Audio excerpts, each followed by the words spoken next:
Bismillahirrahmanirrahim. Assalamualaikum warahmatullahi wabarakatuh. Saya atas nama Aulia Kartanevia dan teman kelompok saya bernama Devita Triani akan menjelaskan atau mempresentasikan hasil kerja kelompok kami yang berjudul Perkembangan Bahasa Indonesia di Masa Era Globalisasi. Materi pertama akan dibacakan oleh saya sendiri.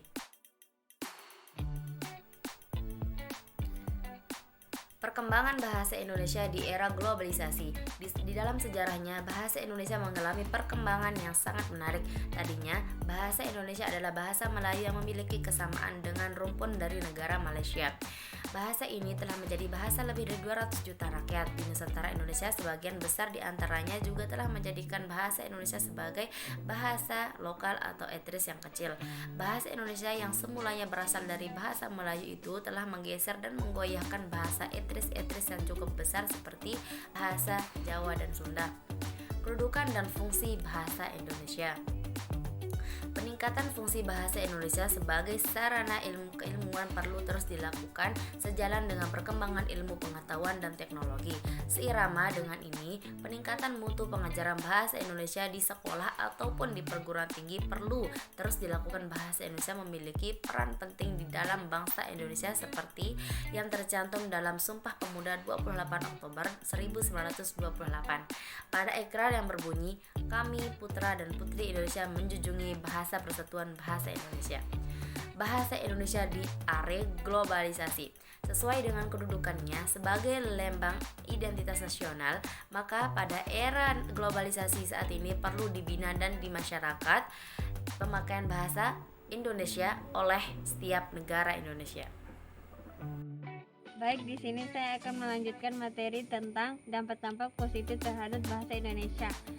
Yang pertama, bahasa Indonesia mulai dikenal oleh dunia internasional. Yang kedua, meningkatkan pengetahuan masyarakat internasional tentang bahasa Indonesia. Yang ketiga, meningkatkan terjemahan buku-buku ke dalam bahasa Indonesia. Negatif globalisasi terhadap bahasa Indonesia. 1. Masyarakat Indonesia tidak menggunakan bahasa Indonesia yang baik dan benar atau lebih sering menggunakan bahasa Indonesia populer. 2. Berkurangnya minat generasi muda untuk mempelajari bahasa Indonesia. 3. Bercampurnya bahasa Indonesia dengan bahasa asing lainnya. 4.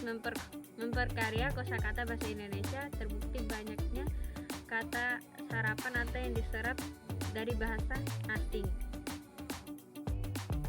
Keberadaan bahasa Indonesia yang ada pada daerah globalisasi mempengaruhi arus global tanpa kita sadari, berimbasan pula pada penggunaan dari keberadaan bahasa Indonesia di masyarakat. Keberadaan bahasa Indonesia pada daerah globalisasi sekarang pun menjadi perhatian setiap masyarakat Indonesia. Baik, mungkin itu saja bisa saya sampaikan. Wassalamualaikum warahmatullahi wabarakatuh.